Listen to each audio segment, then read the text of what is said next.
ఒకసారి చెట్టు కోపం వచ్చిందంట. నేను ఎందుకు ఎప్పుడు ఎండలో ఎండుతూ వర్షం తడుస్తూ ఇతరులకు మాత్రం నీడనివ్వాలి అని. అప్పుడు దేవుణ్ణి అడిగిందంట, నేను ఎప్పుడు నీడలో ఉండాలి, నాకు కూడా నీడని ప్రసాదించమని. అందుకు దేవుడు సరే అన్నాడంట. ఇంక అప్పటి నుంచి చెట్టుకు ఎండ తగలకుండా నీరు తగలకుండా ఎప్పుడూ నీడలోనే ఉంది. దానివల్ల దాని ఆకులన్నీ రాలిపోయాయి.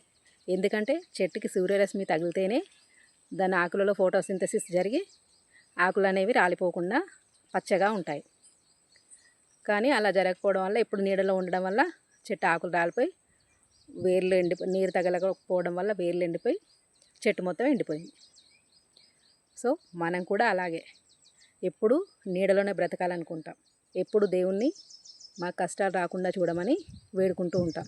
కానీ ఈసారి అలా కాకుండా ఆ దేవుణ్ణి మాకు ఎలాంటి కష్టాలు వచ్చినా ఆ కష్టాల నుంచి బయటపడే మార్గాన్ని ప్రసాదించు తండ్రి, అలాగే కష్టాలను ఎదుర్కొని నిలబడగలిగే ధైర్యాన్ని కూడా ప్రసాదించు తండ్రి అని వేడుకోండి.